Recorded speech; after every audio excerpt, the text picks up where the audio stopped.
This is exactly right. The Hulu original series Furious is now streaming on Hulu and Hulu on Disney+. Starring Emmy Rossum as Alice Black, Furious follows a rookie FBI agent on the hunt for Catherine, played by Lola Pettigrew, a mysterious and calculating female serial killer. While Alice upholds justice, Catherine kills for it, terrorizing the rich and powerful men of New York in her pursuit of vengeance. With secrets that change everything, Alice discovers there's a thin line between hunter and prey. Watch the Hulu original series Furious. Now streaming on Hulu and Hulu on Disney Plus for bundle subscribers. Terms apply. Goodbye. If you're thinking about your bra all day, you're probably wearing the wrong bra. If you're ready for a bra that's designed to support you, not distract you, there's Honeylove. Honeylove is an independent, female-founded brand with products designed by women who actually wear them. Treat yourself to the most advanced bras and shapewear on the market. Use our exclusive link to save 20% off Honeylove at honeylove.com/MFM. That's honeylove.com/MFM. After you check out, they'll ask where you heard about them. Please support our show and tell them we sent you. Experience the new standard in comfort and support with Honeylove. Goodbye.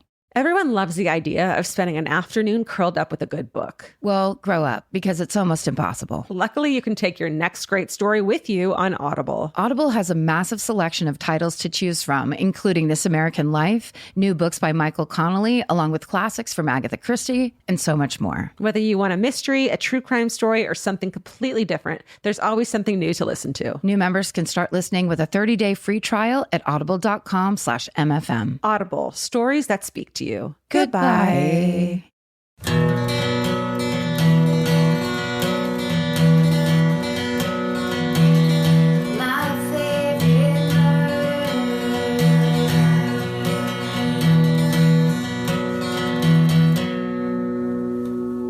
Hello, and welcome to My Favorite Murder. That's Georgia Hartstark. That's Karen Kilgariff. We're your sincere podcasting friends. Hey, hi. Hey, happy Valentine's Day. It's pretty much Valentine's Day. I mean, in your world, it probably is. Probably is. What are you doing for Valentine's Day, everyone? Hey, what do you like about Valentine's Day? Not making reservations for restaurants that are packed that you don't want to go to anyway. And everyone's miserable, including especially the servers. The servers, the couples, the singles, everybody loses on Valentine's Day. Stay home, stay home. Nothing's ever good enough. So cool. When's the last great Valentine's Day that you've ever had? Great? What do we mean by great? Well, maybe like an early peak one. You don't have to include like adult relationships, but kind of like... I honestly don't think I remember a single Valentine's Day. Yeah. There was a KFC one once, but it wasn't Vince, so who gives a shit? Right. You know? That was more just like somebody that thought of a good, bad gift. Yeah. What about you? Well, yeah. No great ones. I'm sure there's people that made nice efforts along the way. Sure. I was really hoping you had a story about, and then someone was like, come down to the ravine with me and whatever. And they murdered me? No.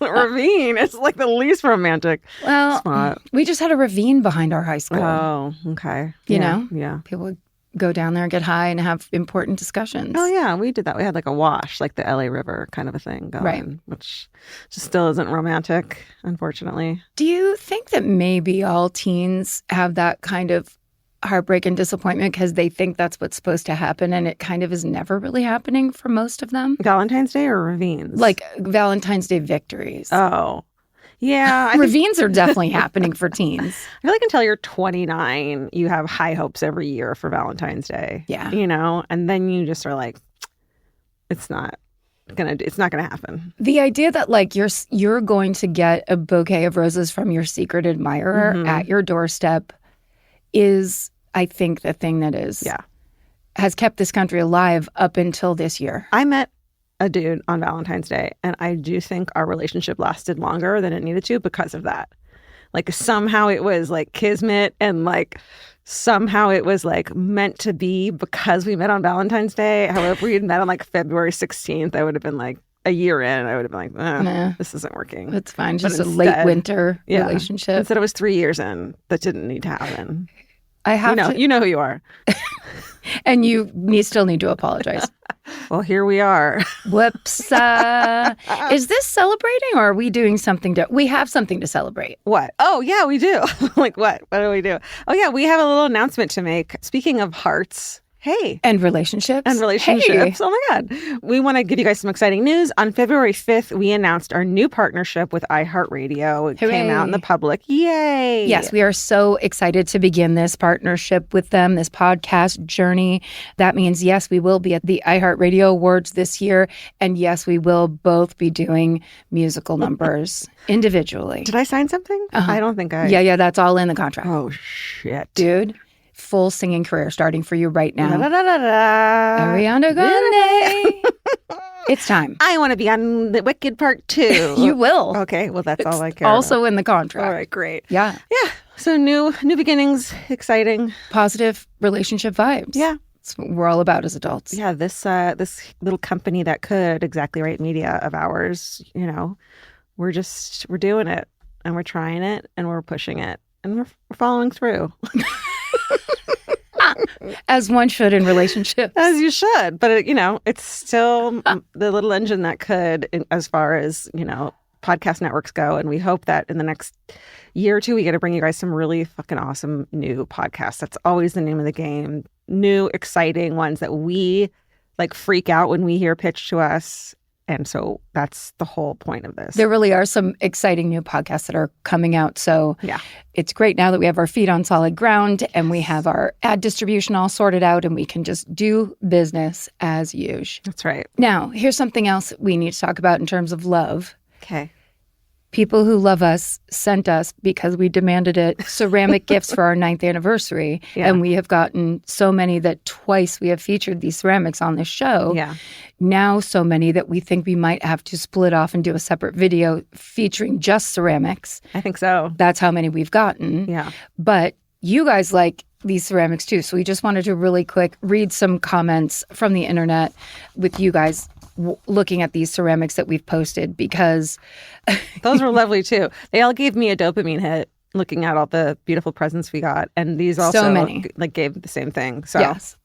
So here's one from Deanna_M, who says, while listening to Georgia and Karen unveiling and describing all the ceramic art, I just imagine the respective artists listening, beaming with pride, and probably shedding a few tears at KNG's excitement. We lift each other up. Heart emoji. Aww, isn't that sweet? That's so lovely. Yeah. Well, Alex Whitney on Instagram said that I thought this was the craziest merch drop for a second. Which someone said, which music AGT said, need the microphone pipe. Oh my God. And how great would that be if that was our new merch, is just a line of pipes. That we go into manufacturing very large ceramic microphone shaped pipes. Why not? Yeah, I mean, we are not busy. No, next stage of our careers. Come on, everybody. A strain of Murderino weed would be great, too. That's right. People were really freaking out over the Precious Moments figurine. Yes. And the Poe log said, I came, all caps, running over to IG to see the ceramics, and they did not disappoint. What talented listeners. No. And then Cordy Gal wrote, please, I want the crock. The historical crock. We're using these mugs now. They're part of it now. This is just like every mug that I saw every mom drink coffee out of in the 70s. You can smell the cigarette smoke that comes with them. You can go to Instagram and check out all of the beautiful ceramics that have come, and then stay tuned in the future for more of that stuff, because we have to. There's so much. We simply must. We simply must. Now, because it's a holiday and we are celebrating, the one way we really like to celebrate is by eating on mic. And so we decided that once again, we're going to try some of the weird Valentine snacks that the confectionery world decides to put out every year for Valentine's Day. Insists on putting out weird, because it can't just be good. No. It has to be weird. And I'm just reading the 3 that we have listed here, and I'm terrified. Yes, and I don't like wait. the words that are going together, and I don't like the feeling of my mouth already. Well, you're going to have to eat 5 of each. Let's try it. Sorry. No, thank you. Okay, let's do it. Alejandra, bring it in. Thank you. Oh my God, that's so cute. Thank you. Okay, the one I'm most scared of are these ones, the Krabby Patty gummies. It's just candy. It's not. Isn't a Krabby Patty crab? No. Okay, it's just gummies. Yeah. Okay, that's fine. I can handle it. It's like a little hamburger gummy thing, which I always thought was cute. I always was sad that like hamburger gummies and pizza gummies that just look like that, those like didn't take off until I was older. Yeah. Like just a little too old to like buy them for myself. And so I feel like I missed out a little bit. But here they are. Hey, 9-year-old Georgia, get in here. Tastes a little bit like lipstick. You can't eat it like a traditional hamburger. I thought I did. Well, Tonya, because so many people from our staff said that their dream item to eat, and myself included, was a Krabby Patty, like wanting the real thing. That's right. So if that is what the real thing tastes like, that's kind of hilarious. Yeah. It's candy. Yeah, it's just candy. It's just delicious gummies. All right, this looks like a piece of mac and cheese. It As smells a gummy. like gummy. Is that mac and cheese flavored gummy? I think it is. I'm trying to dig in there. It tastes like a sandbox, like a used sandbox.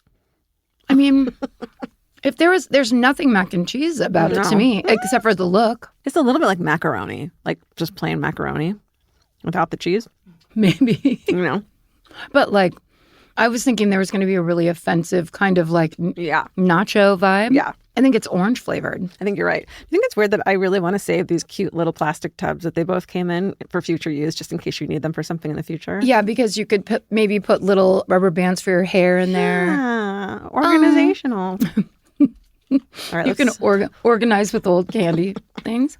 Okay, last one. Worst for last? I'm actually saving this mac and cheese one because in general, it's kind of delicious orange gummy. Yeah, it is orange. You're right. No complaints about that. Now, this is, like, is this a trend? A Tabasco flavored cupcake? Apparently, this is what all the kids are talking about these days. I don't want to do this. Let's just do it. Okay. Because I hate spicy stuff. It smells kind of good. Okay. Oh, my ulcer. That's a spicy cupcake. Oh, yeah.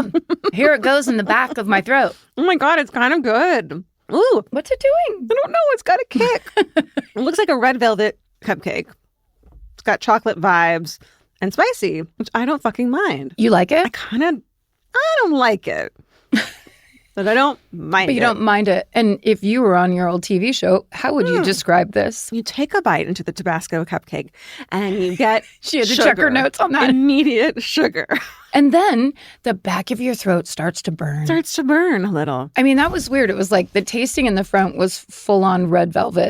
Frosting velvet, yeah. But the experience in the back was something terrible has happened in the back of your throat. Right. I'm not nauseous, I mean, that's the idea, is like Tabasco desserts work against each other. Sure.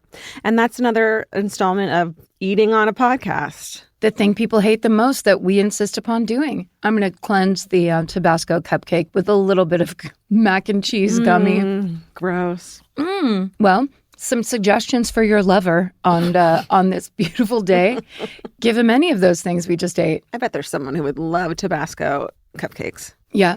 The guy that hosts Hot Ones. Oh, yeah. One of those kind of people. Totally. Well, anything else? Any personal news before we move it along? I have a podcast recommendation. What is it? It's a true crime podcast called Beers with Queers. Have you heard of it?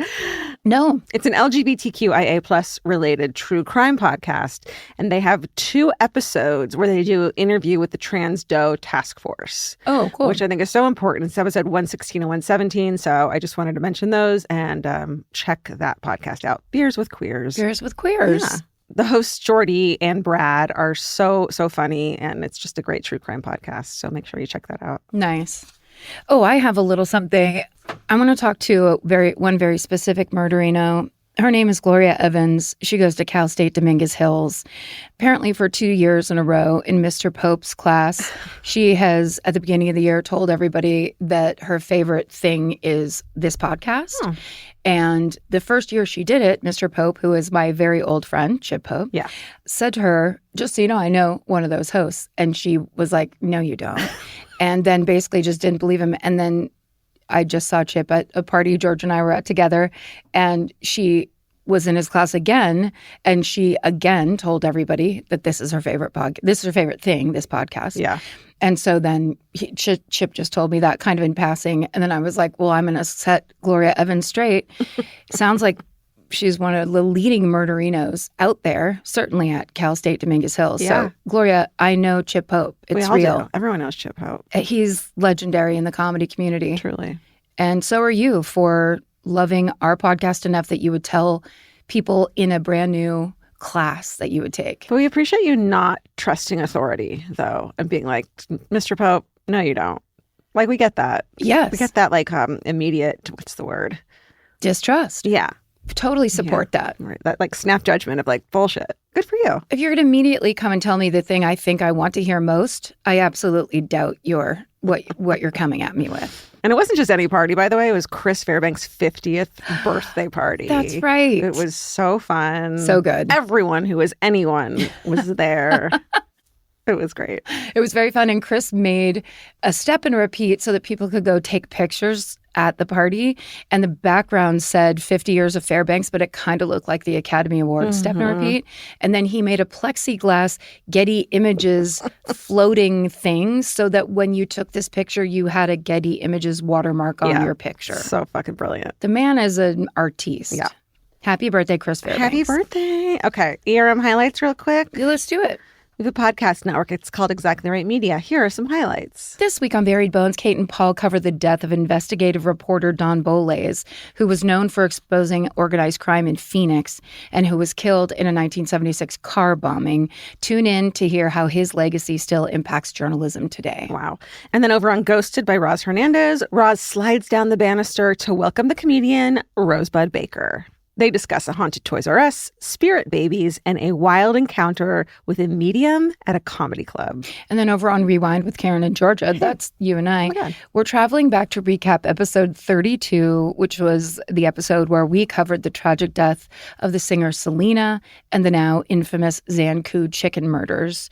On that show, we bring you all new case updates and insights and secrets and Easter eggs. You should be checking out Rewind if you're not. It's just got everything. Gloria, get over there. And then there's a lot we don't know these days. I think you and I'd be the first to admit. But one thing we can all agree on is that there's never been a worse time than now. That's true. So in honor of that, we're relaunching the This Is Terrible Keep Going design, this time in navy blue with white lettering. So grab your unisex shirt, a ladies' tee, a zip hoodie, whatever you want, because really it is terrible right now. And we absolutely need everyone to keep going. Yes, please keep going. Please. Yes. The Hulu original series Furious is now streaming on Hulu and Hulu on Disney+. From Liz Merriweather, the Emmy-nominated executive producer of Dying for Sex and The Dropout, comes a gripping psychological thriller. Starring Emmy Rossum, Furious follows Alice Black, a rookie FBI agent on the hunt for Catherine, a mysterious and calculating female serial killer. It's Alice's first case on the job, and she's already bitten off more than she can chew. While Alice believes justice is achieved through law enforcement, Catherine has lost all faith in the legal system. She's taken it upon herself to terrorize the rich and powerful men of New York in her pursuit of vengeance. As Alice and Catherine's twisted game of cat and mouse unfolds, the lines between good and evil and right and wrong begin to blur. With shocking crimes, tangled relationships, and secrets that change everything, Alice discovers there's a thin line between hunter and prey. Watch the Hulu original series, Furious. Now streaming on Hulu and Hulu on Disney Plus for bundle subscribers. Terms apply. Goodbye.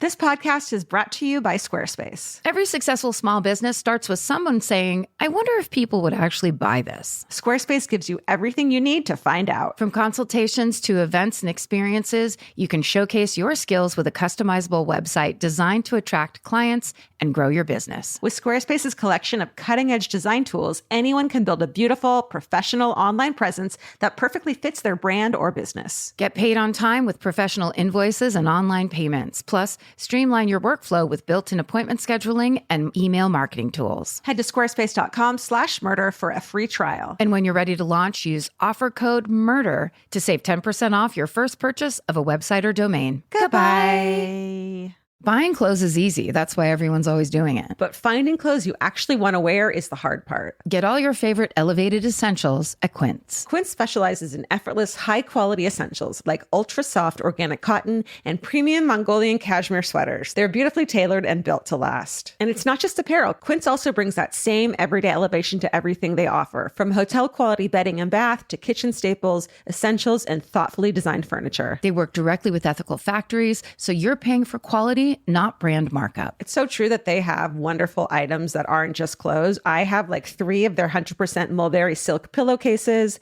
I've bought throws from there. I've bought bedding from there. And it is just as great quality as their clothes and super affordable. Upgrade your everyday. Download the Quince app for app-exclusive offers or go to quince.com/MFM. Get free shipping on your order and 365-day returns. Now available in Canada and the UK too. QUINCE.com/MFM. Goodbye. All right, you're first. I am first today. Okay, so I have a feeling you're going to know this story, maybe because I've talked about parts of it, but it's the story of 2 infamous British gangster brothers who achieved folk hero status just a few years after their rise to fame. They were charming, entertaining nightclub owners who rubbed shoulders with the biggest stars of their day and became celebrities themselves.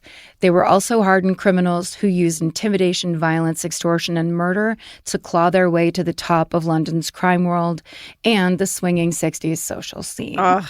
This is a story of the notorious Kray twins. Holy shit. Do you know this? Yes, and they've been brought up a lot in the podcast, but we've never covered them, I guess. Yeah, I think I'm doing this now because we were talking about Tom Hardy and the movie Legend and all that stuff. So it was like, oh, well, actually, let's just go back and cover it. Yeah. So the main sources used in this story today are the book Our Story, written by Ronnie and Reggie Kray and Fred Dinage. Also the book The Profession of Violence, The Rise and Fall of the Kray Twins by John Pearson, and an article by writer Duncan Campbell that ran in The Guardian in 2015 titled The Selling of the Krays, How 2 Mediocre Criminals Created Their Own Legend. And the rest are in our show notes. So it all begins in October of 1933 when Reggie and Ronnie Kray are born into this world 10 minutes apart. Reggie first, then Ronnie, at the family home in the Haggerston neighborhood of East London. Okay. In 1938, the Kray family left that home and moved to Bethnal Green. Big long pause because I was so positive. I was like, it couldn't be that easy to pronounce. At the time, London's East End is gritty, overcrowded, and many of its residents are trapped in the constant cycle of poverty and unemployment. The Kray's parents are EastEnders Violet and Charlie Kray, who already have a 7-year-old son named Charles Jr. when the twins arrive. So by 1939, as World War II is kicking off, Ronnie and Reggie are 6 years old, and their father, Charlie, is gone much of the time. Reggie will later say, quote, "My dad in those days was nearly always on the run, usually from the army, but also occasionally from the police. During his years on the run, it was difficult for him to make a proper living, so he would occasionally have to resort to a bit of thieving and the like." Sure. You know, just a touch. We've been all been there. Meanwhile, the twins' mom, Violet, is a loving and attentive mother who instills in her boys a deep respect for family. Even in the most desperate times, as London is bombed and the family is evacuated and money runs low, she somehow shields her children from the serious difficulties of everyday life. During World War II. Yeah. That's amazing. hard. Reggie will later say, quote, "My dad being away meant a hell of a lot of responsibility for our mother, but she did brilliantly. She kept the family together. She kept us clothed and fed, though how she did it, I'll never know. She was the kindest woman in the world. She never hit us, not even when we've been right little bastards." And the Kray twins are right little bastards from the start. So this is a quote from the Kray's walking tour information page on the website London Walks, which is walks.com. They nailed that one. They must have got it early. Quote, "The East End of London in the 50s and 60s was a hard place to live. Legendary photographer David Bailey came from the East End at that time, and he said, quote within quote, if you came from the East End and you wanted out, there were only 3 things you could become: a boxer, a car thief, or maybe a musician." Wow. End quote. To give you a little perspective of what it was like there. Luckily, Reggie and Ronnie got into a lot of fights with neighborhood kids. And so, as expected, as they enter their late teens, they also get into boxing. Both their father and grandfather were boxers. And their older brother, Charles Jr., is the one who actually teaches them the ropes. So he is too. For a while, boxing seems like a promising career path for them both, especially Reggie, who was said to be an exceptional athlete and very meticulous and thoughtful in the ring. Ronnie, on the other hand, is more brutal and unpredictable. And these two boxing styles actually end up mirroring how people will describe the Kray's personalities, Reggie being the brains, Ronnie being the muscle. So that said, both brothers are talented enough to participate in local youth championships, and their fights even get some press attention in the London newspapers.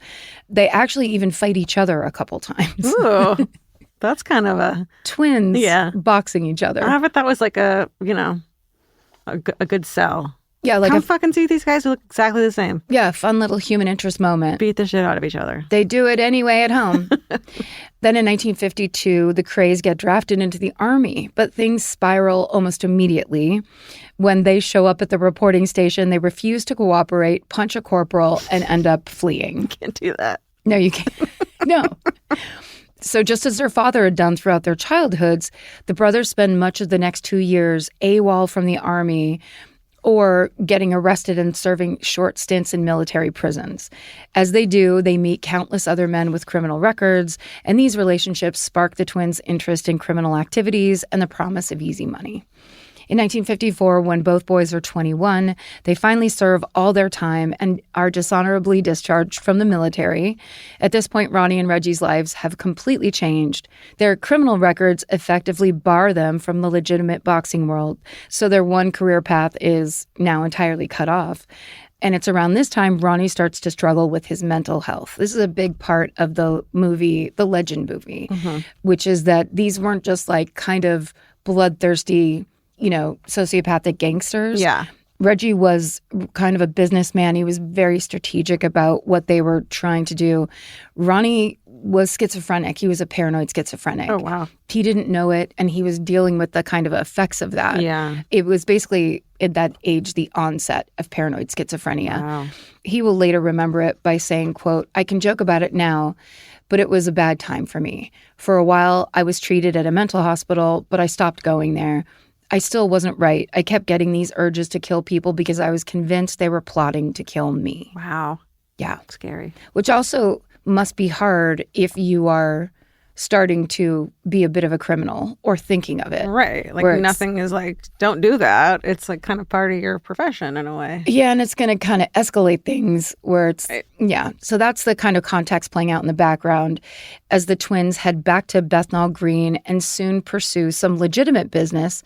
There's an East End billiard hall called the Regal, and it's just kind of past its prime. The paint is chipping, the interiors are dingy, and it basically has a seedy enough reputation that, like, insurers won't insure it. Mm-hmm. But the Krays see it as a perfect investment, so they stop by one day, and then the next, and then suddenly there's a strange uptick in violent activity at the Regal. Unruly guests start infiltrating the place. They destroy the furniture, smash glasses, threaten to burn the building to the ground. And although the Krays deny having anything to do with this sudden influx of bad business at the Regal, it all suspiciously works in their favor. They offer the billiard hall's beleaguered owner £5 a week to take over the business, which would be around... £5 in 1940. Now it's 50. I feel like it fucking matters. Like, I'm going to be closer. You might get close. £5 in late 40s. Like the mid-50s. Mid-50s is like what I like to call it. Right. $150 a week? Close, 167. Holy shit. Yes, because you also made the switch from dollars to pounds. That's so why, great job. That's why. Thank you. That's why it was so hard. According to writer John Pearson, quote, "The day their offer was accepted, the violence stopped as mysteriously as it had started." Could you imagine that? So the Krays give the Regal a long overdue makeover. They repaint and redecorate it, and soon it starts drawing a new crowd of patrons for the first time in years. Unfortunately, though, this includes members of a local gang who waltz into the Regal and demand money from the Krays in exchange for protection. No, not from the Kray. No, you don't say that to the not to these boys, Krays. But they weren't known, so it was kind of like, oh, you think you're gonna have a billiards hall? Okay. This is called a protection racket, and in Reggie's own words, this is how protection rackets work. Okay. And he would know. A gang would offer to protect clubs, pubs, shops, and the like from other gangs in return for a fee. Which is, when I was reading this part, I was just like, oh, this is... the mob. And Peaky Blinders later days. It's just like all the same thing over and over. Peaky Blinders later days. Oh, classic. Often, of course, the business was not in any danger from those other gangs, but if the owner of the business was to make this point and refuse to pay the protection fee, he would generally find that his business had been burgled, set fire to, or generally smashed up. By then, of course, he was more than ready to pay his fee. Very few business owners went to the law because if they did, the matter became personal and they themselves would become the target of the gang. Right. And the law was like on the take. Probably. Most likely. Yeah. According to what I've seen in Peaky Blinders. Absolutely. Listen, we have infiltrated the mob before, and we know. We know. Also, Tom Hardy, also on Peaky Blinders. Cute. Do you want him in the Kray movie, Legend? Do you want him in Peaky Blinders? You want him in every movie. You want him. So the Krays were not at all scared of this gang or their threats, of course. Mm-mm. In fact, when these gang members show up demanding their protection money, the brothers don't just say no. In front of their patrons and God and everybody, Ronnie grabs a sword and chases the gang out of the Regal. A sword? A sword, I say. Wow. This is when the Krays have their light bulb moment. If they're tough enough to run off the local gang running a protection racket, why not just become the local gang running a protection racket? Yeah. So they do. They form a gang known as the Firm, and they begin running their own East End protection rackets and armed robberies and arson and blackmail schemes, and they get rich doing it. I think the name for a gang in the 50s, naming it the Firm, is so cool and visionary. Cool. So good. Just need to say that, credit where credit's due. Yeah. So as Ronnie and Reggie run this gang, they also open more nightclubs. In 1957, they opened the Double R, an homage to their first names. Then in 1960, they acquire a popular West End club called Esmeralda's Barn. Let's go back to the drawing board on that one, if we could. See, West End. Does barn mean something else in British 50s than now, yes, know? It means a trunk. A boot, a lift, a flat. They basically harass and extort the previous owner of Esmeralda's, and then they just take over themselves. Mm-hmm. Then in 1963, they debut the Kentucky back in East London. And soon after its opening, the Kentucky serves as a filming location for the movie Sparrows Can't Sing, your favorite film. I love it, that movie. Early 60s hit. Ronnie and Reggie are invited to the film's premiere, and they host its celebrity-filled after party.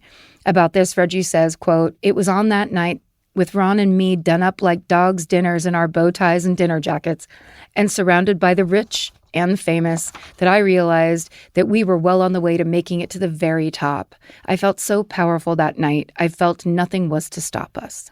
Mm-hmm. So through the mid-60s, the Krays open more clubs, and they become the center of London nightlife, and they're becoming celebrities in their own right. But their public image is complex. It's well known that Ronnie and Reggie are involved in all sorts of illegal activities, that they're wildly brutal to those who cross them, and that their gang, the Firm, rules the East End. They're also running what's called long-firm frauds. And this involves setting up a fake business, ordering goods or merchandise on credit, then shutting down that business and stiffing the seller and offloading the goods that they didn't pay for a quick profit. Sure.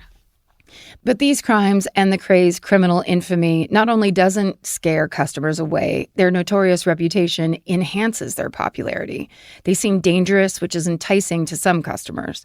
Duncan Campbell writes, quote, "This cross-fertilization between crime and show business, exemplified in the U.S. by Frank Sinatra's relationship with the mafia, had benefits for both sides. Prestige for the gangsters, edgy cool for the stars." Can we, I want to make clear, though, they don't look like Tom Hardy, right? Like, Tom Hardy, I don't know what he played, but he played them in the movie. Yes. That's not what they look like. The picture I saw of the Krays, they look like boxers. They look like they've had their nose smashed a bunch of times. It's like if Alan Rickman had been a boxer. Yes. And was terrifying. But also, very concerned with, slicked back hair and 50s, cool suits, 60s cool suits. Yeah. Yeah. Yeah. Okay. They were very image savvy. Yeah. They style themselves after characters in American gangster films. They dress in double-breasted suits with their hair slicked back, accessorizing with big chunky rings and gold cufflinks. They even form a friendly relationship with powerful members of the American mafia. Okay. So they're going for it. Yeah. But as hard as the twins work to push a very specific gangster image, they also buck social norms by openly engaging in relationships with other men. Oh. Right? Oh, I didn't know that. Yeah. being an out gay man in this era is very rare. Wow. Homosexuality at the time is against the law in England, but Ronnie lives openly as a gay man. And actually that part of the movie legend is really funny because Ronnie being the big tough guy, he also has this kind of like, he's very like, takes the world as it is and very, like of the moment. So anytime anyone tries to like insult him or try to infer that there's anything wrong with what he's doing, he's just like kind of confused. Like, I don't know what your problem is. Wow. Okay. Yeah. I mean, that's just the way it's played in the movie, which made me laugh really hard. Yeah. He's just not having it, really. And Reggie, who eventually marries a woman named Frances Shea, he's more often described as bisexual. So I feel like basically they just do what they want. Yeah, like weirdly progressive. Yeah. And their very strong tough guy brand that they've created is great for business and kind of goes, it just plays and enables them to do whatever they want. Essentially, their nightclubs are increasingly popular hangouts for glamorous clientele like James Mansfield, Tony Bennett, Frank Sinatra. Even Judy Garland went there and became a close friend to the Kray brothers. At one point, she actually introduced the Krays to the Beatles. Judy, who knew? She was the link between. Wow. The Krays' mother actually invited Judy Garland to tea, and while she was there, Judy sang Somewhere Over the Rainbow for her. Shit. But this is according to Duncan Campbell, the writer. This is the quote from Violet Kray. Judy was a frightened little thing, too skinny. That was her verdict on having fucking Judy Garland in her house singing. Yeah. Wow. Tough. Legendary. Tough lady. I mean, Violet. Yeah. So for years, the Krays seem untouchable. When police look into their crimes, the investigations always stall because witnesses are simply too afraid to talk. Sure.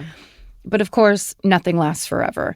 While Ronnie and Reggie's rise to the top of London's underworld is swift, by 1966, tensions between the Krays and a South London group of gangsters called the Richardson Gang come to a head. While these two gangs typically steer clear of each other's business, Ronnie later claims that the Krays had spies inside the Richardson camp. And those spies eventually report back that one of the Richardson's gang associates, who was a guy named George Cornell, who used to be in the firm. So he was like an ex-Krays gang member that went to the Richardson's gang. George had been talking about a plan to move into the Krays territory. Ronnie also admits, though, that this rift with their ex-colleague was very personal with this George Cornell, because he says, quote, "The trouble might still have been avoided, but then Cornell did the most stupid thing he'd ever done in his life. In front of a table full of villains, he actually called me a fat poof." Ooh. He virtually signed his own death warrant. Yeah, you can't do that. End quote. You gotta be careful. Yeah. Like in front of everybody and to a person where it's just like, oh, okay, well, then there you go. Yeah. So, as you can imagine, things escalate from there. On March 8th, 1966, members of the Richardson Gang, including George Cornell, shoot up a pub that's frequented by members of the firm. Ronnie and Reggie aren't there, but one of their associates is killed. So, one night later, Ronnie's out drinking when he learns that George Cornell is posted up at a pub called the Blind Beggar that's also in the East End, and it's also in the firm's territory. So, Ronnie walks up to George at the bar and shoots him in front of basically all the patrons that are in there. Shit. George Cornell dies later that night. After the murder, Ronnie says, quote, "I felt fucking marvelous." Jesus. Well, don't call him slurs then. I know. And certainly don't call him fat. I don't know why I'm expecting like a gangster to be like, "I didn't like it." It's like, no, of course he fucking felt bad. He didn't give a shit. No. You would just be fucking traumatized into infinity if you had to shoot somebody. Totally. Months pass. Ronnie faces zero repercussions for George's murder because, again, no witnesses are willing to talk. About a year later, with the rivalry between the Krays and the Richardson Gang continuing to build, Reggie brutally murders a low-ranking member of his own gang over basically a small debt. This man's name was Jack the Hat McVitie. I'm going to start calling you the Hat for sure. Please do. The Hat. If you could just wear a little hat all the time. Always. Jack is baited into a basement. He's told there's a party down there that everyone's going to. Never go to a party. Especially in the basement. Yeah. When he gets down there, he instead finds Reggie and Ronnie waiting for him. Reggie pulls the trigger to shoot Jack. The gun jams. Come on. So Ronnie holds Jack down, Reggie pulls out a knife and repeatedly stabs him in the face, throat, and chest until he bleeds out on the floor. Oh, what a bummer. And Jack McVitie's body is disposed of and never recovered. Wow. So that's where all the like glamour and glitz and kind of like superficial stuff really, really melts away for me, where it's like, oh, that's cute and neat and Tom Hardy and hooray. But then it's like, you could do that? That's fucking brutal as shit. To someone in your own gang. Right. This murder is seen as a terrible, needless, and very sloppy move, and it alienates the Krays from members of their own gang. It's also out of character for Reggie, who's typically more of the strategic and thinking one. Years later, he blames this decision to murder Jack on his poor mental state because his beloved wife, Frances, had recently taken her own life. Oh, no. Yeah. Still. No. Oh, no for her. Yeah, strictly. Like the oh no stops firmly there. So both the murders of Jack McVitie and George Cornell happened in front of witnesses over at Scotland Yard. There's a detective named Leonard, quote unquote, Nipper Reed. Oh, Nipper, that's your new nickname. Is it? The hat. Nipper in the hat. Nipper in the hat. That's our new Tuesday show. No. So the Nippers are determined to bring down the Krays, essentially. In 1968, Ronnie, Reggie, and about 15 members of the firm are arrested for various illicit activities. Reed's plan is to bring them all in and then flip someone from the inside. Yeah. He holds separate interrogations with each gang member and offers them legal protection in exchange for their testimony about the murders of Cornell and McVitie. And the plan works. After about a decade of getting nothing but silence, Reed is finally able to turn members of Kray's own inner circle who are finally willing to speak in court. The twins' 1969 trial is a true media sensation. Ooh, I bet.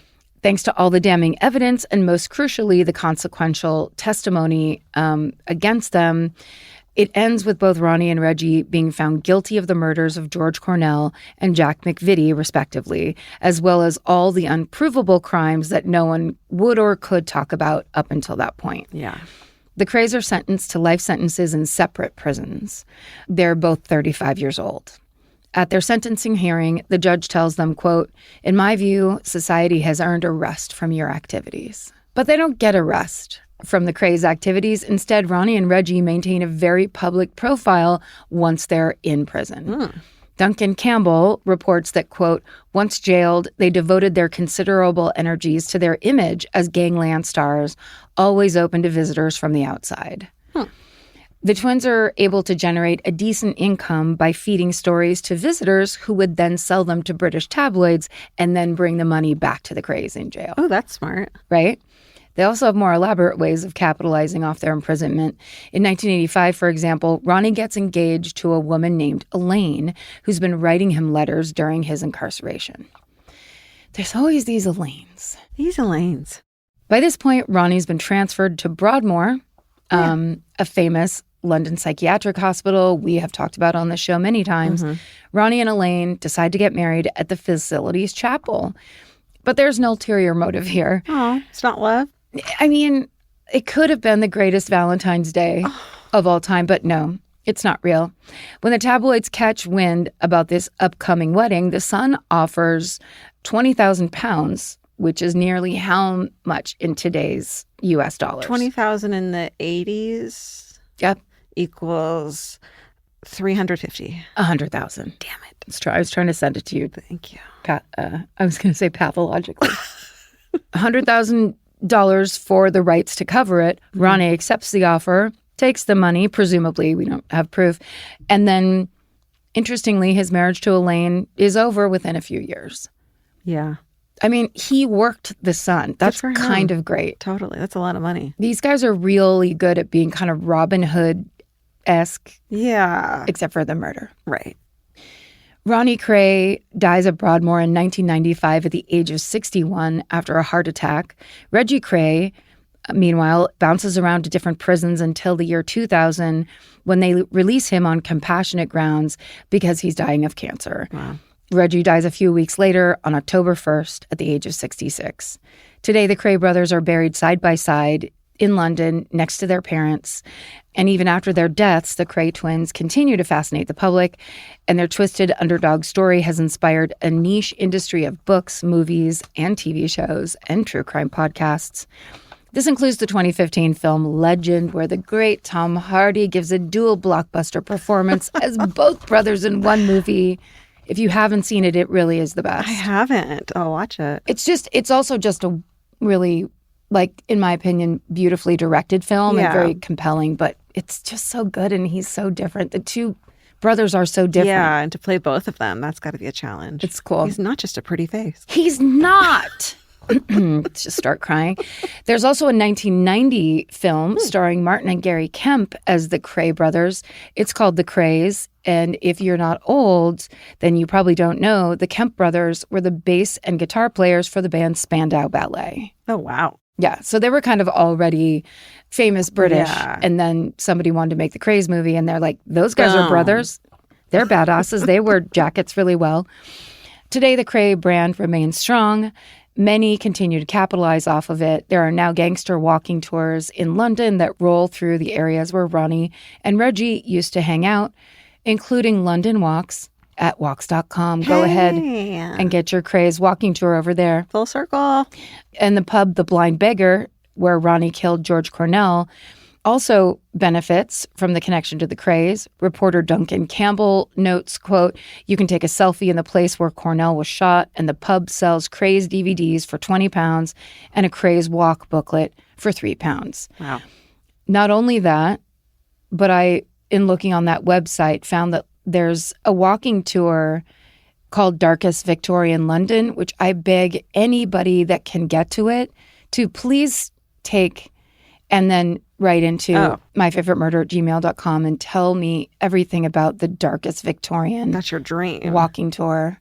There's also a virtual walking tour of Jane Austen's bath, which I want. Wow. Can I just sit, or do I have to actually walk, like, on a treadmill? You have to walk on a treadmill in your own home. Like, virtual means I can virtually walk too, or I have to walk? It's just kind of virtual, like, think about walking while you watch it. Done. And that's the story of the notorious East Ender twin gangsters, the Krays. Wow. I just have the best idea right now. So, like, you get a treadmill and it has, like, the walking tours of, like, the, like, beautiful, or the walking hikes and the mountains and the forest and all the beautiful hikes you can take. Yes. Why aren't there, like, ghost tour treadmill walks? And, like, Jack the Ripper, like, neighborhood treadmill walks. So that your heart rate keeps going up and keeps going up. Oh, my God. Brought to you by My Favorite Murder. Yeah, Boom. Let's do this. Poor man's copyright. Don't try to do it. We're doing it. Take it. But it's also like you're on a treadmill, but then like a ghost from Scooby-Doo kind of just flies through. Right. Yeah, it's a great idea. It's great. Sorry, that was so good. Thank you. Thank you. Good job. Wow. Thank you. Thank you, Tom Hardy. You've done it again. You have. It's all Tom Hardy's fault, and we appreciate it. That's right. The Hulu original series Furious is now streaming on Hulu and Hulu on Disney+. From Liz Merriweather, the Emmy-nominated executive producer of Dying for Sex and The Dropout, comes a gripping psychological thriller. Starring Emmy Rossum, Furious follows Alice Black, a rookie FBI agent on the hunt for Catherine, a mysterious and calculating female serial killer. It's Alice's first case on the job, and she's already bitten off more than she can chew. While Alice believes justice is achieved through law enforcement, Catherine has lost all faith in the legal system. She's taken it upon herself to terrorize the rich and powerful men of New York in her pursuit of vengeance. As Alice and Catherine's twisted game of cat and mouse unfolds, the lines between good and evil and right and wrong begin to blur. With shocking crimes, tangled relationships, and secrets that change everything, Alice discovers there's a thin line between hunter and prey. Watch the Hulu original series, Furious. Now streaming on Hulu and Hulu on Disney Plus for bundle subscribers. Terms apply. Goodbye. Summers for adventures, road trips, and adding a whole lot of miles to your car. That's why it's worth stopping at Valvoline Instant Oil Change first. If you need an oil change, make the smart stop at Valvoline Instant Oil Change before you hit the highway. Their trained techs can help you get road trip ready with an oil change and an 18-point maintenance check included with every oil change, checking your tire pressure, wipers, lights, and more. That means they're checking important things before you're halfway to your aunt's house with no cell service. And these aren't just any techs. Valvoline Instant Oil Change techs techs complete over 270 hours of training, so your car's in capable hands. The best part, you can stay in your car and you're in and out in about 15 minutes. So before your next long summer ride, pull into Valvoline Instant Oil Change. Valvoline Instant Oil Change. Change wisely. Goodbye. Goodbye. Grocery shopping seems like it should take 20 minutes. And then 2 hours later, you're standing at the checkout with a frozen pizza and 6 different types of chips. Lucky for you, there's Hungry Root. Hungry Root is like having your own personal shopper and nutritionist all wrapped in one.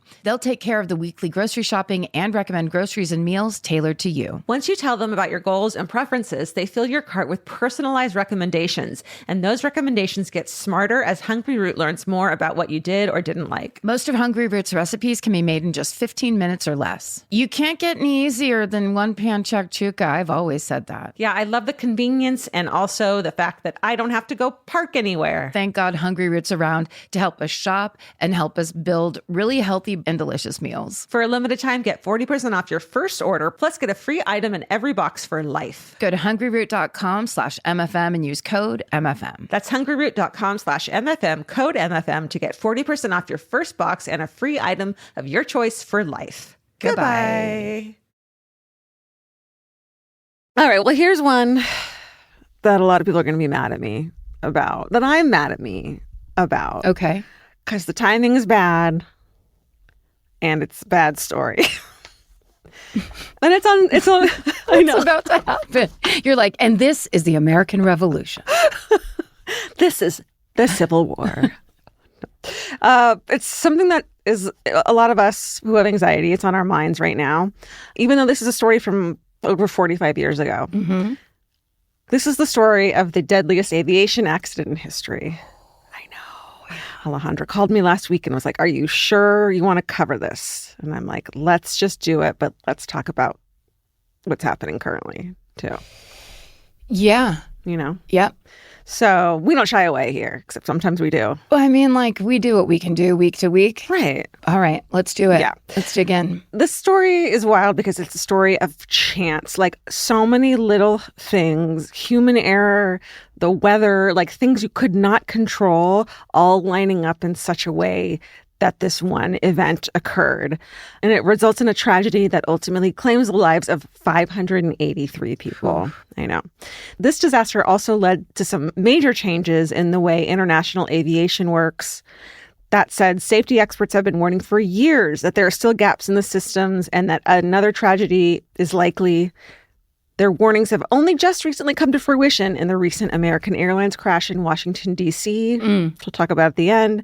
This is the story of the Tenerife airport disaster. Do you know it? Yes. Yep. Did you watch the Nova episode called The Deadliest Plane Crash? It's like I Survived. What year was it from? It's 2006. It feels old. I may have. Yeah. I bet you did, because it totally reads like an I Survived episode. Okay. And it's so hard to watch. And the rest of the sources can be found in the show notes. That was the main source I used when I watched it and cried. But then I was like, Vince, I shouldn't do this week, right? And he was like, I'm not worried about it. And I'm like, oh, it's just us who have anxiety. I mean, I think it's that piece where a lot of us had the little factoid in our heads every time we flew, which is It's more common to be killed in your own bathroom. Yeah, in a car accident. Cars are less safe than airplanes. Right. But I think when we see any kind of air disaster in the news, it shakes that kind of like comfort that we hold on to very, very dearly. Right. On top of this kind of governmental crumbling vibe, which then you're like, well, that's going to, it's easy to then begin to write what's going to happen. Yeah. And I think that we also feel some kind of control when it comes to stepping into our bathtub or getting into a car. We at least have a little bit of control over what's happening. And in an airplane, you give it all up. And so it's scary. Very true. Except I'd just like to remind everybody that one step you take off the bath mat and there's a little water on your tile floor. I did that the other day and caught myself. I was like, I could have just cracked my head so hard. And it was like a fast one that I then caught. And I was like, oh my God, thank God I caught myself. That's terrifying. Yeah. Everything's terrifying, guys. Everything is terrifying. We can do this. Just walk slowly. Keep the ground dry. Yeah, carry a beta blocker. You don't have to take it, but just like knowing that it's in my purse does help sometimes. Okay.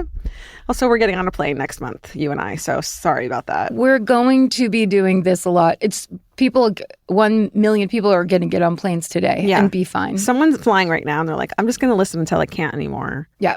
Jessica, stay with us. You've got this. Okay. So let's talk about the Canary Islands. They're a chain of 7 islands off the coast of northwestern Africa, as you know. However, they're Spanish territories. This is clearly a bit contentious with everybody. There have been several movements for independence over the years with disputes of who controls some of the waters around the islands. Regardless, we're not getting to that today. The islands are a hugely popular tourist destination. You've heard of them, right? Canary Islands? Because there was those murders. Oh, that's right. Yeah, recently. Okay. Regardless, so the islands are sunny, they're tropical, it's tropical weather pretty much year round, and they are home to hundreds of beach resorts and water parks, a beautiful place to go. When you hear British people talking about a sun holiday, they're probably talking about the Canary Islands. Like they go there a lot. So here we are on the island of Gran Canaria on March 27th, 1977.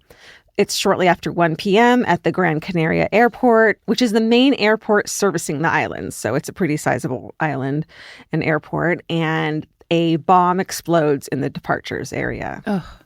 So this is just one of those little moments. It has nothing to do with the plane crash that's going to happen later. It's just a chance thing that leads to the next thing. Right? A group called the Canary Islands Separatist Movement takes credit for the explosion, injures 8 people, and the group threatens that there will be a second explosion that day. So that's the first thing that happens. The airport's evacuated, obviously, and all flights that are scheduled to land there are diverted. Most of them are diverted to the much smaller Los Rodeos airport on the neighboring island of Tenerife. And it's about a 25-minute flight between the 2 islands. Los Rodeos has only a single runway. It's very small, 1 large taxiway, and 4 much smaller taxiways branching off of that. So it's like the Burbank airport compared to like LAX. Right. You know? And it's not designed to accommodate the number of aircraft that have now been diverted there because of this unexpected explosion. Also, it's a Sunday, and so there are only 2 air traffic controllers on duty at this smaller airport. So among the flights that have been diverted to Los Rodeos are Pan Am Flight 1736, which flew out of LAX. Yeah. You know all this. Do you know this one well? No. I don't know. I don't know it like that. Okay. Yeah, that was a Boeing. That would be amazing. No, it's just that it's like the plane crashes from the 70s feel like a lot of them were Pan Am. Yeah. Or like when when you hear the phrase Pan Am Flight and then a number, it's like it gives me agita. Totally.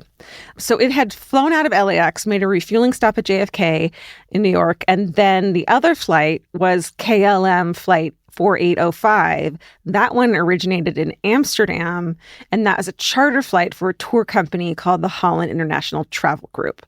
So both planes are, as you just said, Boeing 747s. Mm-hmm. The first wide-body plane designed for commercial travel to be considered a jumbo jet. And they have a distinctive upper deck as well, which we don't have anymore, right? Upper decks? No, I've gone on planes recently that had upstairs. Wow. There was something I flew. Yeah, Italy, probably, I was right? upstairs when I flew home from Italy. Yeah. It was a biggie. Huge jumbo jet. So like those were the only 2 jumbo jets that went to Tenerife that day. Everything else was smaller, but they weren't supposed to be there. Right. The pilot of the KLM flight, the Dutch flight, is Jacob van Zanten. He is one of the most senior pilots at KLM. In fact, he is the airline's chief pilot and is in charge of training new pilots. He's like the best of the best, this kind of older senior pilot. He's so well regarded in the industry that he is featured prominently in KLM's advertising. Like when they show like, these are the people who fly you. It's like, this guy is like the face of it. Did you get to see a picture of him? Yeah, he's like a, older gray zaddy type for sure. Yeah. I feel like of all the populations of people on this planet, pilots would have the least amount of patience with me. You know what I mean? Why? Because they're just so like, kind of like all business. All business. Kind of very logical. Yeah, like almost like engineers. Are they engineers? I mean, they might be. They should be. There's no extra chit chat, No. it feels like, with them. No extra words, because there's just like, Yeah. Because they're like, Logic. but then like I would be on there just like, oh my God, have you ever seen anything weird? And they would just be like, I don't know what you're talking about. Yeah. Yeah, there's no chit chat. You're totally right. So he's definitely that guy. However, If we're wrong about that, write in, pilots, let us know if please we're let us wrong. know.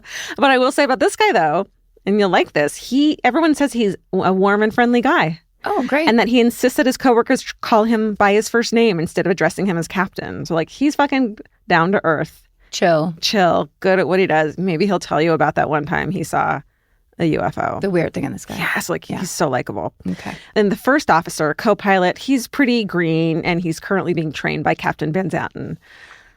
And almost everyone on that flight is Dutch. Many of them are families going on vacation. And among the Dutch passengers are several tour guides who are from the Netherlands originally, but now most live on the Canary Islands. And they're coming with the group to the Canary Islands. Among them is a young woman in her 20s named Robina van Lanschot. Both flights land at Los Rodeos around 2 p.m. You know, they'd been diverted, as I keep telling you. The passengers from the Dutch KLM flight are allowed off the plane and into the airport while they wait, which is kind of crowded, but at least they get off the plane. And it's here that Robina makes a split-second decision. See, her boyfriend, like newish boyfriend, lives on Tenerife, where they had to land, where they were diverted. So she decides to stay on the island and go see him. She's close friends with the other two Dutch tour guides on the flight. She tries to convince them to like come with her. We'll make a night out of it. We'll have some fun. But they've already made plans to see friends on Gran Canaria. And so they're like, we're just going to wait till we're allowed to get back on the plane and go back to the island. Like they want to get this whole trip over with. So the passengers on the Pan Am flight from LA, they have to stay on the plane, unfortunately. Nearly all of them had departed from Los Angeles and they had already made that stop in New York. So at this point, they've all been traveling for about 12 hours. Oof. In, probably really shitty conditions back in the 70s, right? Lots of cigarettes. Lots of smoking. Lots of cigarette smoke. They're anxious to complete this final 25-minute leg of their trip. They're like, can we get this over with? Among these passengers is a 27-year-old woman named Joni Holt. Joni is a former police officer and has a 3-year-old daughter back home in San Diego. She's divorced and in a relatively new relationship with a man named Jack. And she and Jack are about to go on this like trip of a lifetime together in this new relationship they're in. They're going on a 2-week cruise through the Mediterranean. And actually a large proportion of the passengers on that flight are supposed to go on this same cruise. It's scheduled to leave from Gran Canaria and make stops in the Canary Islands, Morocco, Sicily, Athens. Like everyone is just ready for this flight to be over so they can move on with their lives. Yeah. So Joni and her boyfriend have splurged on first-class tickets for the flight, and the luxurious Pan Am 747 has a first-class bar area on the upper deck. Wow. That upper deck you love. At this point on the journey, Joni and her boyfriend have befriended their seatmates, something I don't ever do. No, God, no. You shouldn't.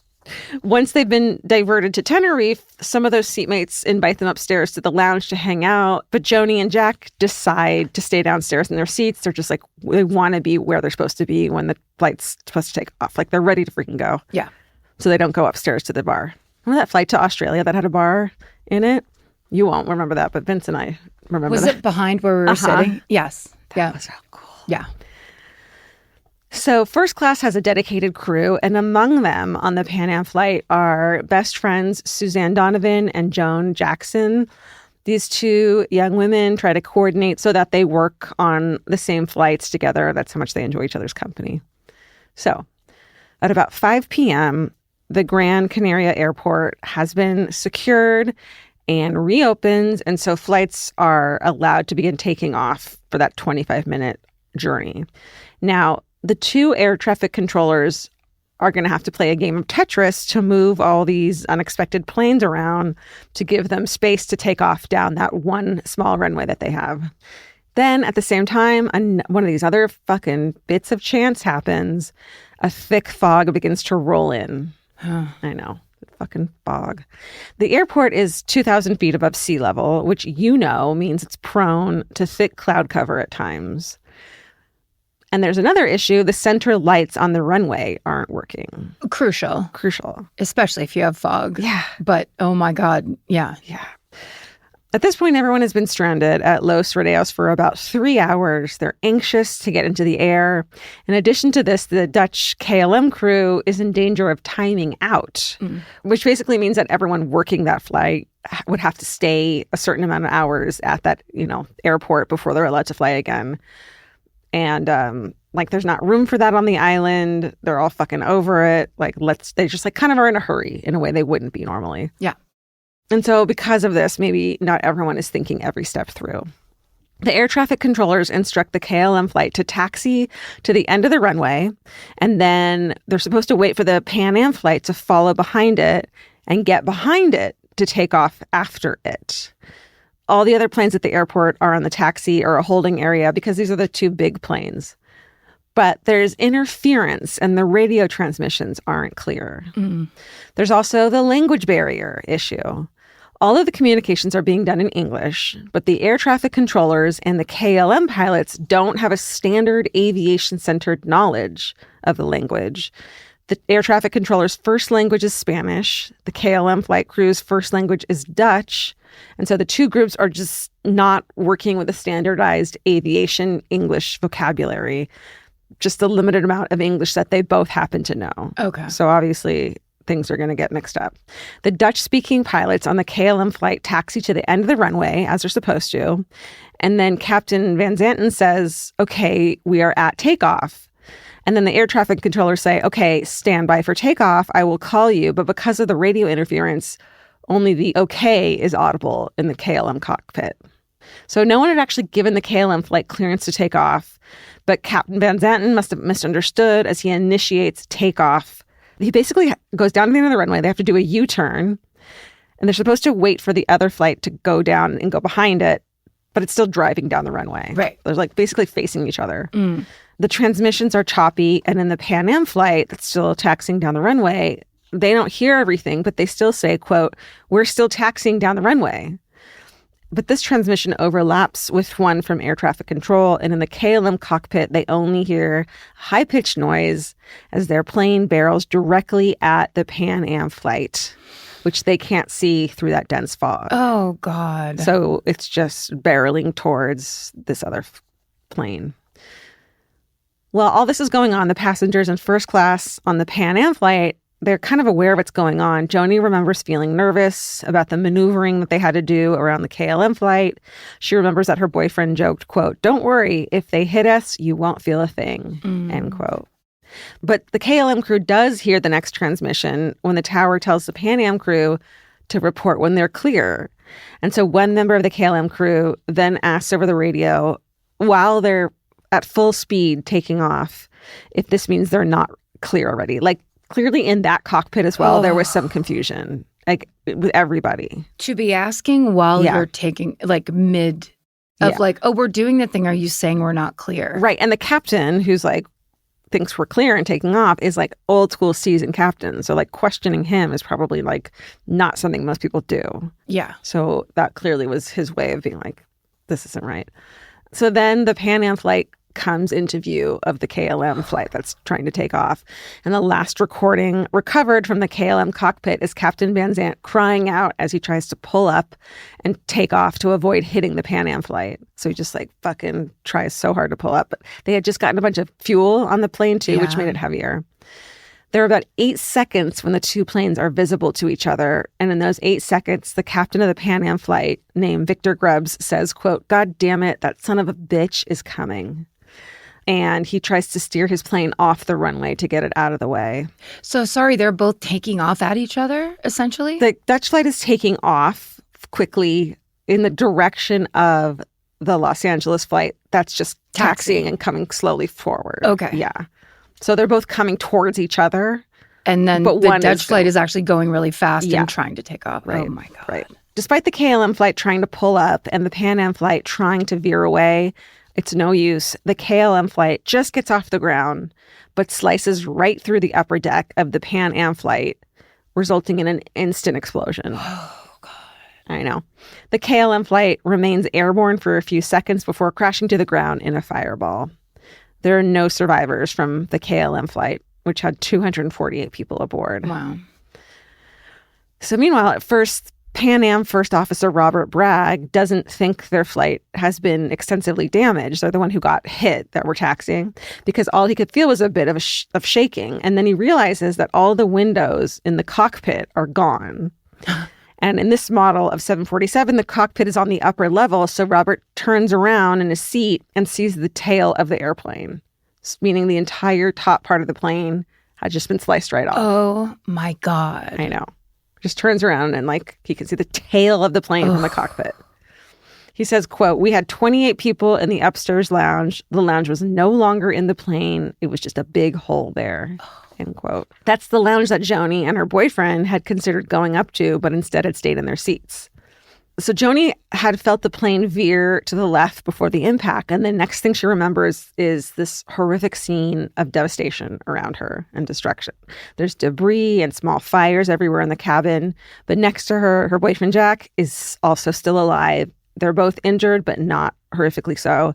And together, they climb over the debris to a hole where one of the plane's doors used to be.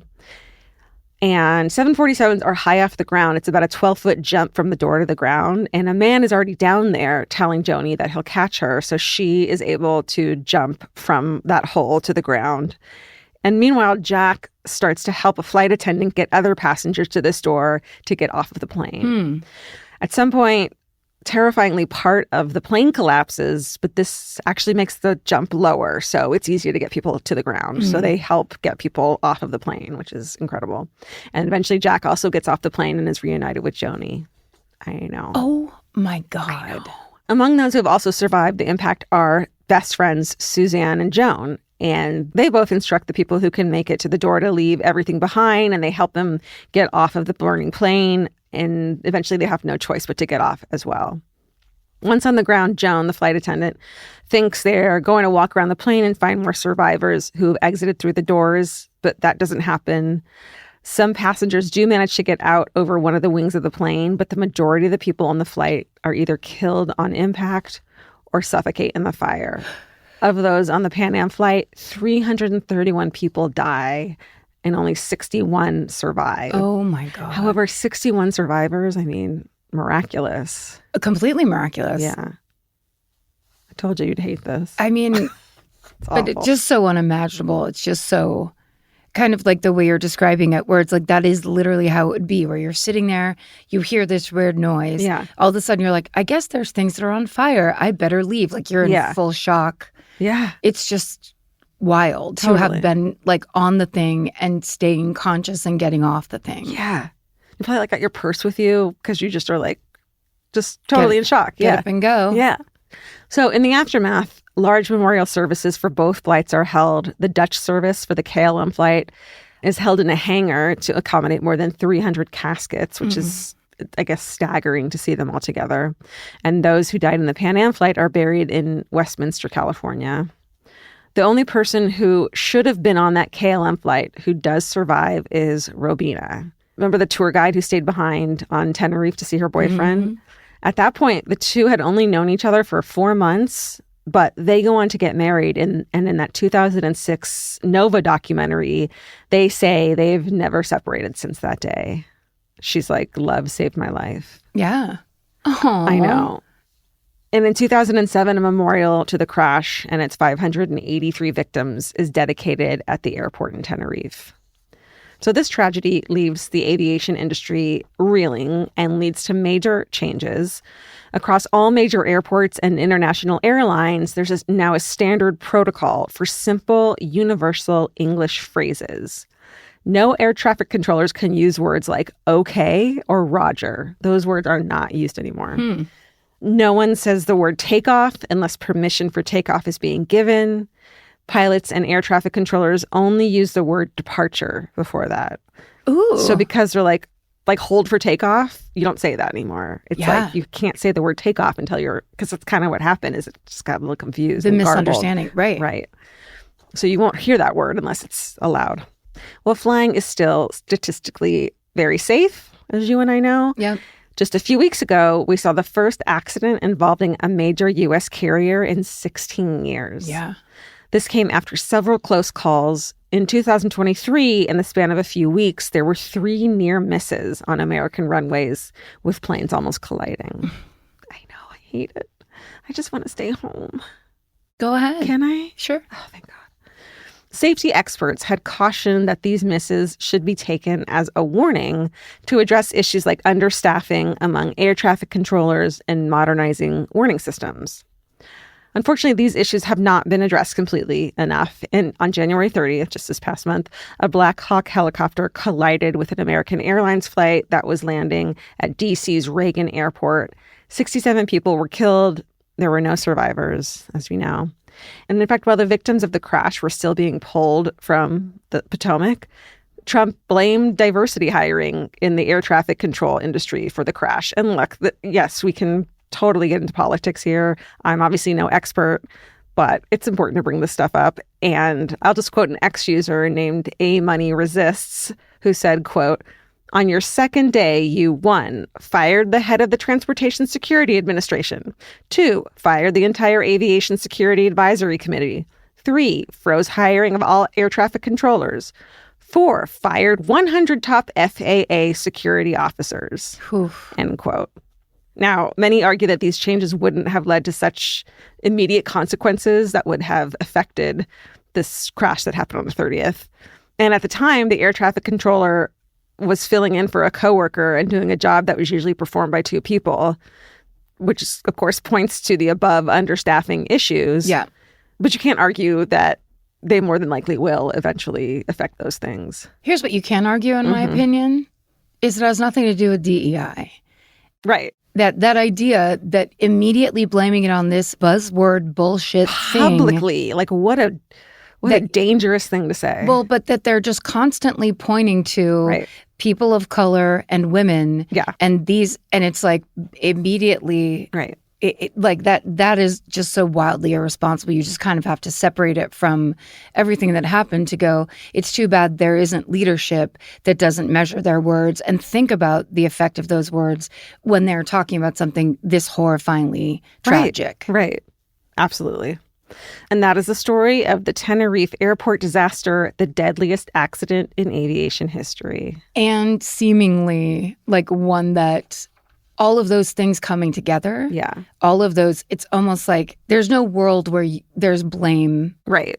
For all of those things being on the table at one time. Totally. To me, that's like if you want to blame anything, you blame it being 1977. Right. And, however, there are things you can put into place that looks out for those, let's call them acts of God or whatever, or misunderstandings or misinformation or security issues or communication issues. Like, let's put those into place instead of just fucking... Well, and once they've been put into place, let's not take them back out of place and somehow then pretend that we never needed them in the first place. Right. Whoa. Told you. You really got in there and kind of faced down I did. A demon. I did. You did it. I did it. You did it. We did it. I mean, it's almost like that love story of Robina and her boyfriend. Yeah.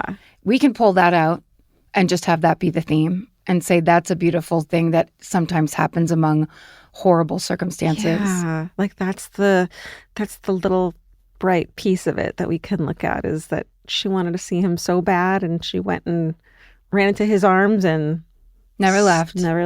What's the positive piece about the story of the Krays that we can romantically pull out? Oh, there's no happy ending sometimes, and that's okay. Hey, look, it's the happy ending is that we're willing to face the bad endings. Yeah, and Valentine's is here, so go get some KFC. Yeah, eat as much chocolate as you feel like. Yeah, it's your day. It is your day. And also stay sexy. And don't get murdered. I almost said don't get married.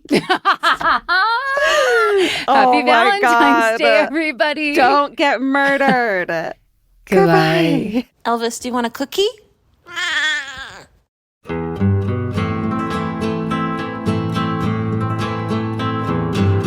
This has been an Exactly Right production. Our senior producer is Alejandra Keck. Our managing producer is Hannah Kyle Creighton. Our editor is Aristotle Acevedo. This episode was mixed by Liana Squillace. Our researchers are Maren McClashin and Allie Elkin. Email your hometowns to myfavoritemurder@gmail.com. Follow the show on Instagram and Facebook at My Favorite Murder. Goodbye.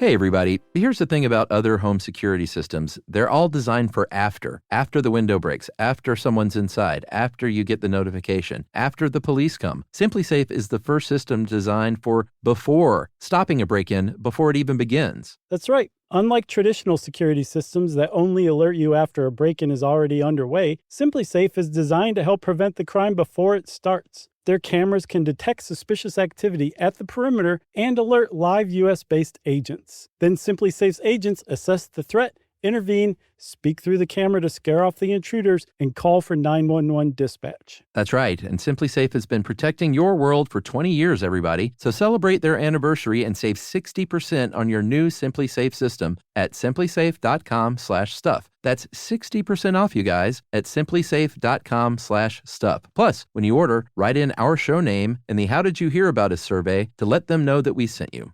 Don't forget, there's no safe like SimpliSafe. Vacation planning should feel like a breeze, not a deep dive into countless travel sites searching for the best deal. With Cheap Caribbean's Budget Beach Finder, you can search every destination and every date all in one search. You'll save time and money with the Budget Beach Finder. Say goodbye to endless scrolling and tab hopping, and hello to Budget Beach Bliss at your fingertips. Go to cheapcaribbean.com to try out the Budget Beach Finder and see just how stress-free vacation planning should be. Goodbye. You know that fantasy where you run into your ex while looking impossibly cute and wildly unbothered? Hill House makes the perfect dress for that moment. Or if you're just running errands. Hill House Home is the brand behind the viral nap dress, known for its signature smocking, ultra-flattering fit, and comfort that makes it a favorite for just about everyone. Celebrities like Taylor Swift, Olivia Rodrigo, Anne Hathaway, and Mindy Kaling have all been spotted in Hill House. These dresses are the definition of versatile, perfect for running errands in the morning and stylish enough for dinner or a party that night. And it's not all they carry. They started with bedding back in 2016, and now you'll find bathrobes, pajamas, children's clothes, and maternity, all with the cutest prints. And it's so true. The hardest time picking out one nap dress because the prints are so dreamy and beautiful. But now that I have it, I'm going to wear it all day, every day. I'm going to throw on my leather jacket at night and look like a total badass. Cowboy boots or cute heels, whatever it is, this nap dress can make it look classy. You look like that classy lady you see at the airport. Hill House makes fun fashion that makes you feel good. Get 15% off your first order of $100 or more at hillhousehome.com with code MURDER15. That's MURDER15 for 15% off at hillhousehome.com. Goodbye.